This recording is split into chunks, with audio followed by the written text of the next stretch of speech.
الرحمن الرحيم marka hore waxaan u mahad celinayaa guddoonka golaha shacabka iyo mudanayaasha golaha shacabka oo maanta meel mariyay xeerka wax ka beddelka saxaafadda kaasoo mudnaan gaar ah inoo leh haddaan nahay dhammaan ama mudnaan gaar ah u leh qaranka Soomaaliyeed sidaan wada ogtihiin xeerkan wuxuu aasaas u yahay qarannimada iyo jiritaanka Soomaaliya sidoo kale wuxuu aasaas u yahay dib u yagleelidda dimuqraadiyadda sida aan wada ogtihiin warbaahinta waa tooshka iftiimiya mugdigaas oo ah musuqmaasuqa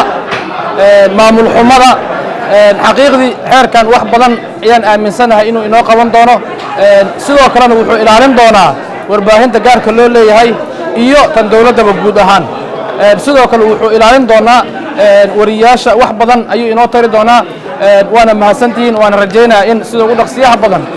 aqalka sare inoogu maro si dhaqangelintiisii aan u guda galno waana mahadsantihiin assalaamu calaykum